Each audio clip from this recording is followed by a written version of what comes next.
بسم اللہ الرحمن الرحیم نحمده ونصلی ونسلم علی حبیبہ الکریم الامین العزیز الرؤوف الرحیم وعلی آلہ واصحابہ الافضلین الاکرمین اجمعین اما بعد فاعوذ باللہ من الشیطان الرجیم بسم اللہ الرحمن الرحیم لقد کان لسبع فی مسکنہم آیہ جنتان عن یمین وشمال کلوا من رزق ربکم واشکروا لہ بلدۃ طیبۃ ورب غفور صدق اللہ العظیم الصلاۃ والسلام علیک وعلی آلک واصحابک واہل بیتک یا رسول اللہ صلی اللہ تعالی علیہ وسلم۔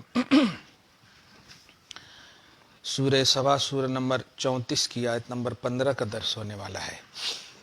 سبا جس نام سے یہ معنون ہے سورہ، اس سے پہلے بھی اشارہ کر دیا تھا میں نے۔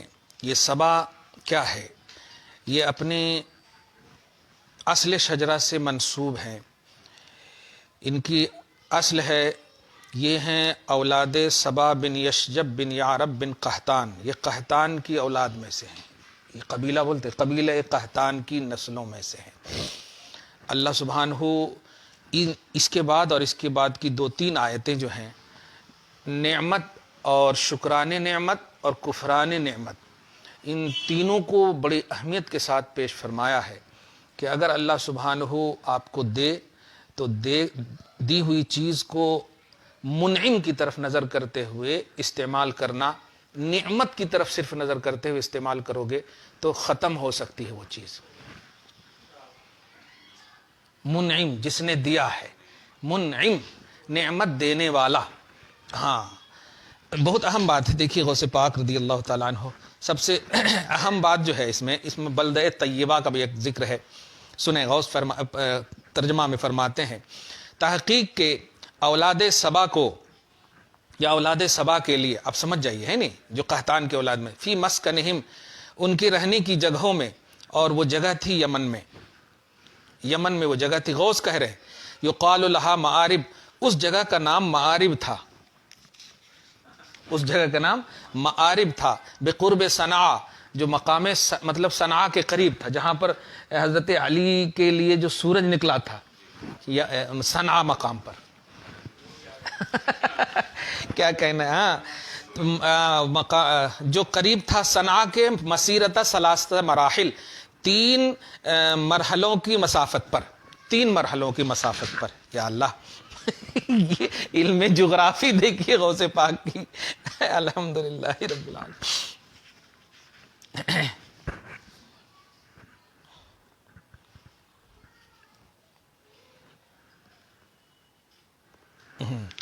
خیر،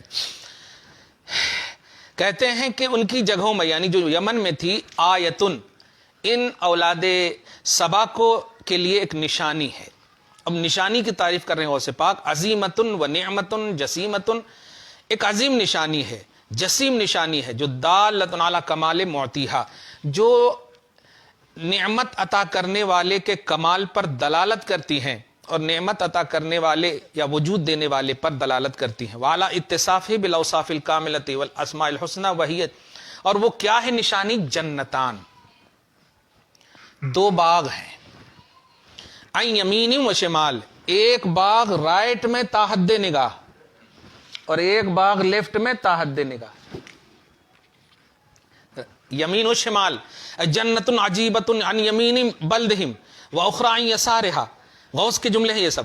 وبعد ما آتیناہم ہاتین الجنتین المشتملتین علی غرائب صنیعنا، غوث کہتے ہیں کہ اللہ پاک کے اس جملے کا مطلب یہ ہے کہ اللہ کہتا ہے ہم نے ان دونوں کو یہ دونوں ایسے باغ عطا کیے ہیں جو ہماری قدرت کی عظیم عظیم نادر باتوں پر دلیل ہیں، اور ہم نے ان کو کہا قلنا لہم علی طریق الالہام، یعنی وہاں کے باشندگان، یعنی یوں کہیے باشندگان سبا کو ہم نے کہا، ہے نہیں، سبا، باشندگان سبا کو ہم نے کہا کلو، کھاؤ، ایتھا المتنعمون المتفضلون من عندنا، اے نعمت سے سرفراز کیے جانے والی قوم، اور اے میرے فضل سے اٹھانے والے فائدہ، اے اٹھانے والی قوم، من رزق ربکم، اپنے اس رب کے رزق سے کھاؤ، الذی رباکم بانواع الکرامات، جس نے قسم قسم کی نعمتوں سے تمہیں نوازا اور ہدایت بخشی اور تربیت کی۔ ایک بات کھاؤ کہا پہلے، وشکرو لہو اور شکریہ ادا کرو. اللہ پاک کا نظام عدل دیکھیے آپ، نعمت دیتا ہے تو استعمال کا پہلے حکم دیتا ہے، شکریہ کا بعد میں حکم دیتا ہے. دیکھیے آپ اٹریکشن آپ دیکھیں، یعنی ایسا نہیں کہ آپ کو نعمت مل گئی تو شکریہ ادا کرو، نہیں نہیں، استعمال کرو پہلے، فائدہ حاصل کرو پھر شکریہ. واہ واہ واہ. خیر، وواظب علی اداء حقوق کرم ہی، اور نعمت کے شکریہ، نعمت کے یا اللہ کے کرم کے حقوق کی ادائیگی پر کنٹینیوٹی برتو. ما ان بلدتکم التی تسکنون فیہا، اور سنو یہ جس شہر میں تم آباد ہو، میں کہتا ہوں بلدتن طیبہ، یہ پاکیزہ شہر ہے. اب یہ بلدتن طیبہ کی تفسیر دو لفظ میں غوث کر رہے ہیں، میں اس کی توضیح جو کروں گا حضرت عبداللہ ابن عباس کی تفسیر میں، ابھی دیکھیے گا. غوث کہتے ہیں کہ یہ پاکیزہ شہر کیوں ہے؟ پاکیزہ شہر اس لیے ہے کہ ماء ہواء، اس کی کلائمیٹ خوبصورت ہے، ہوائیں بڑی اچھی ہیں. غوث کہہ رہے ہیں بریئۃ عن الموذیات، ہر ایذا دینے والی چیز سے اس شہر کو پاک رکھا اللہ تعالیٰ نے. یہ غوث کے جملے تھے، مطلقاً کا لفظ. اب ذرا تفسیر سنیے. لطیف ہوا، صاف ستھری سرزمین، نہ اس میں مچھر نہ مکھی نہ کھٹمل نہ سانپ نہ بچھو. ہوا کی پاکیزگی کا یہ عالم کہ اگر کہیں اور کا کوئی شخص اس شہر میں گزر جائے اور اس کے کپڑوں میں جوں ہو تو سب مر جائیں. باہر کی ناپاکیزگی کو بھی پاکیزہ بنا دے. واہ واہ. حضرت عبداللہ ابن عباس رضی اللہ عنہما نے فرمایا کہ شہر سبا صنعاء سے 3 فرسنگ کے فاصلہ پر تھا. یہ تو بتا ہی چکے. یہاں پر سب سے امپورٹنٹ چیز یہ ہے کہ اتنی خوبصورت کہ نہ سانپ نہ بچھو، یہ خالی سن لیں تو آرام سے سونے کا من کرتا ہے. مچھر نہیں، بچھو کچھ بھی نہیں. سبحان اللہ. واہ واہ.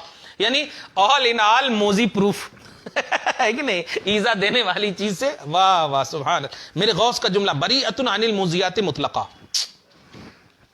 تمام ایزا دینے والی چیزوں سے مطلق طور پر بری تھا یہ شہر، اسی لیے بلدہ طیبہ. اچھا اب سمجھ میں آیا کہ کسی بھی حیات کو پاکیزہ اسی وقت کہیں گے جبکہ وہ حیات ہر طرح سے ایک دم ٹھیک ہو، ہر طرح سے. ہاں اسی طرح کوئی مکان اسی وقت پاکیزہ ہوگا جبکہ مکان ہر طرح سے، واہ واہ واہ، زبانی لسانی قولی عملی فعلی ہر طرح سے وہ ٹھیک ٹھاک ہو. اور جہاں کچھ بھی گڑبڑی ہو گویا اس کی حیات میں پاکیزگی نہیں ہے. واہ واہ. حیات تو ہے پاکیزہ نہیں. تو بلدہ طیبہ سے اور غوث پاک کی تفسیر سے عقیدہ ملا کہ ایذا دینے والی چیز ہی ناپاکیزگی کا سبب بنتی ہے. تو پاکیزہ حیات ہو، پاکیزہ معاشرہ ہو، ضروری ہے کہ ایذا دینے والی چیزوں کو ہٹایا جائے یا ختم کیا جائے. واہ. اب سمجھ میں آیا. حضور پاک صلی اللہ علیہ وسلم نے فرمایا راستے سے تکلیف دہ چیز کو ہٹانا صدقہ کیوں ہے؟ راستے کی پاکیزگی کے لیے. واہ سبحان اللہ. خیر، ایک تو یہ کہا کہ کھاؤ پیو، کیوں؟ یہ شہر بہت پاکیزہ ہے، میں نے بسایا ہے. اور سنو ورب غفور، پاکیزہ شہر بھی ہے اور بخشنے والا رب بھی تمہیں ہے. ارے باپ رے باپ. اب بخشنے والا رب دیکھیے گا کیا کہہ رہے ہیں. یعنی اگر تم رب کی روزی پر شکر کرو اور اطاعت بجا لاؤ تو بخشنے والا بخشنے والا ہے اور عطا کرنے والا. اور بخشنے والے کی تفسیر میرے غوث کیا کرے؟ ساتر علیکم فرتاتکم بعد ما اخلصتم فی شکر نعمہ واداء حقوق کرمہ. ان کی تو توحید واقعی ان کی توحید ہے. کہہ رہے ہیں کہ تمہاری جو لغزشات ہے نا پہلے اس کو چھپائے گا. تمہاری جو لغزشات ہیں پہلے اسے چھپائے گا. بخشش کی تفسیر کر رہے ہیں. اور پھر اس کے بعد نعمت کے شکریہ میں تمہیں اخلاص عطا کرے گا. یہ ہے بخشش. بعد ما اخلصتم فی شکر نعمہ، بعد اس کے کہ تم اس کی نعمت کے شکریہ میں مخلص رہو تو تمہارے مخلص بننے کے بعد تمہارے ساری لغزشوں کو معاف کر دے گا. یہ ہے غفور. ارے باپ. اچھا ابھی صرف دینے والی بات ہے، ابھی تمہاری وجہ سے دے رہا ہوں یہ سب بھی نہیں ہے، خالی دینے والی ہے. ابھی تم کھاؤ پیو مست. یہ 15 آیت نمبر ہو گئی. اب سنیے، یہ تو ہوئی نعمتوں کو عطا کرنے اور نعمتوں کے عطا کے بعد اس کے استعمال کا طریقہ بتانا. اب اس کے بعد دیکھیے غوث پہلے آیت آنے والی آیت نمبر 16 کی تمہید کہہ رہے ہیں وَبَعْدَ مَا نَبَّهْنَا عَلَيْهِمْ بِشُكْرِ النِّعَمِ وَالْمُدَاوَمَةِ عَلَيْهَا لَمْ يَتَنَبَّهُوا وَلَمْ يَتَفَتَّنُوا. ہوتا ہے نا ناقدرے تو ناقدرے ہیں نا، تب نہ کہا ہے قدر کرنے کے لیے، جانتا ہے نا اللہ تعالیٰ. تو اللہ پاک فرماتا ہے، جس کو غوث پاک فرما رہے ہیں کہ جب میں نے اس قوم کو، یعنی قوم سبا ہے نا، باشندگان سبا، یہ ٹھیک ہے. ہم نے تنبیہ کی نعمتوں کے شکریہ پر اور نعمتوں پر ہمیشگی برتنے پر شکریہ کے باب میں. تو لم یتنبہو، وہ لوگ متنبہ نہ ہوئے. ولم یتفتنو، سمجھ نہ سکے. بل، آگے دیکھیے آیت نمبر 16 میں، بل اعرضوا، کیا کیے؟ ان الشکر واشتغلوا بانواع الکفران والطغیان والانکار. کیا ہے دیکھیے ذرا یہاں پر، اس کی شکر گزاری سے مرو گردانی کی. وہ اس طرح انبیاء علیہ السلام کی تکذیب کی. حضرت امام وہب کا قول یہ ہے کہ اللہ تعالیٰ نے ان کی طرف 13 نبی بھیجے تھے. قوم سبا کی طرف 13 نبی بھیجے تھے، جنہوں نے ان کو حق کی دعوتیں دی اور اللہ تعالیٰ کی نعمتیں یاد دلائیں اور اس کے عذاب سے ڈرایا، مگر وہ ایمان نہ لائے اور انہوں نے انبیاء کو جھٹلا دیا اور کہا کہ ہم نہیں جانتے کہ ہم پر خدا کی کوئی بھی نعمت ہو.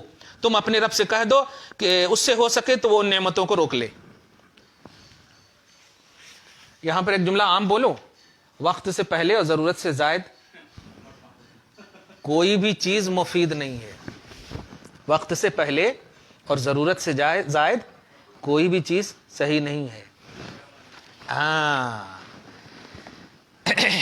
شے کی جب تک قدر ہے تو وہ شے ہے، نہیں تو وہ آپ کے لیے ہے، آپ کے نقصان دہ ہے. ہاں، تو ان لوگوں نے اعراض کیا. اعراض کرنے کی یہ کہ نبیوں کو بھی جھٹلایا، شکران نعمت کیا، کفران نعمت کیا، شکران نعمت نہیں کیا، کفران نعمت کیا، طغیان نعمت کیا، انکار نعمت کیا. اور کس کا؟ علی المفضل المنان، فضل کرنے والے کا بھی انکار کیا. منان مطلب احسان کرنے والے کا بھی انکار کیا. مکرم، اکرام کرنے والے کا بھی انکار کیا. الدیان، عطا کرنے والے کا بھی انکار کیا. وبعد من صرفوا عنا وعن شکر نعمنا، تو وہ صرف ہمیں دینے والا سمجھ رہے تھے، لینے والا نہیں سمجھ رہے تھے. سنو اب دیکھیے، فارسلنا علیہم سیل العرم، تو ہم نے موسلا دھار پے در پے جس اور نورا پتھریلی بارش برسایا. چونکہ پاکیزہ شہر کہا تھا نا، ادھر باغ ادھر باغ، تو باغ کو ختم کرنے کے لیے طوفانی بارش ہی ہو. صحیح ہے. ہاں، وانواع التدبیرات المحکمہ للابنیۃ والاساس،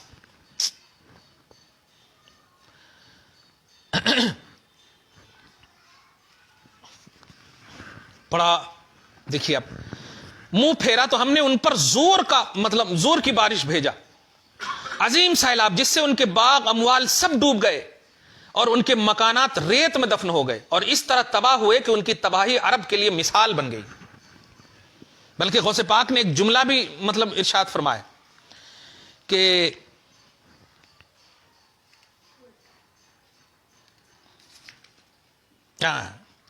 آگے ہے تفرق ایدی سبا، کہ قوم سبا بٹ گئی، بکھر گئی، ختم ہو گئی، جس کو زوال سے بھی اب تعبیر کریں گے. فلما طغوا، غوث کہتے ہیں وکفروا لنعم اللہ بعد ما امروا بالشکر علی السنۃ الرسل قیل ارسل اللہ علیہم 13 نبیا فکذبوا الکل وانکروا لهم سلط اللہ علی صدهم الجرز. باغ کو کھانے کے لیے ٹڈی کیا بولتے ہیں، اس کو بھی بھیجا. قیل ہی نوع من الفارہ، چوہے کی ایک چھوٹی سی قسم بھیجا. غوث پاک ایک دم اللہ پاک بھیج رہا اور یہ دیکھ رہے ہیں، ایسا لگ رہا ہے سبحان اللہ. فنقبت فی اسفل السد، وہ نیچے سے سوراخ کر دیتی بے الہام اللہ تعالی، اس چوٹی کو، وہ چوہے کی چوہیا کو کہیے کہ اللہ تعالیٰ کا الہام ہوتا کہ ایسا کرو تم. فسال الماء، پھر پانی بہ جاتا. فغرقت جنتہم، باغ ڈوب گئے. دفنت بیوتہم فی الرمل، ریت میں چلے گئے. وکان ذلک من غضب اللہ علیہم علی کفران نعمہ، اور یہ کیوں تھا؟ اس لیے کہ اللہ بہت ناراض تھا، وجہ تھی کفران نعمت. وبدلناہم بجنتیہم، اچھا سنو، ابھی تم نے رائٹ اور لیفٹ میں خوبصورت باغات دیکھے تھے، اب میں ان دونوں باغات کے بدلے میں 2 ایسے باغات دے رہا ہوں جو پھوہڑ کے ہیں. پھوہڑ سمجھ گئے؟ بیری تری کے درخت دیکھے ہوں گے نا، کوئی اگاتا نہیں، اگ جاتا ہے نا، اگ جاتا، اس کو کوئی کھاتا ہوتا نہیں، پتھر اتھر مارتا، خالی کھیل کود والے ہیں نہیں، اگ جاتا وہ. بجنتیہم المذکورتین المشابہتین، جس طرح ہم نے تمہیں اخروی جنت کے لیے 2 باغات کی شکل دی تھی تاکہ اپنا سکو شکران نعمت کر کے، اب اسی کے مشابہت میں، اسی کے بالکل برخلاف ذوات اکل خمت واسلم وشیء من صدر قلیل. ارے باپ رے باپ، دو ایسے باغات دیکھیا بدل دیے جن میں ایک دم کھٹا میوہ اور جھاؤ اور کچھ تھوڑی سی بیریاں. تو دیکھیے آپ، ہاں تو اس طرح سے جس طرح وہاں دو اچھے باغات دیے تھے، اب یہاں پر دو اس طرح سے باغات دے دیے. ایک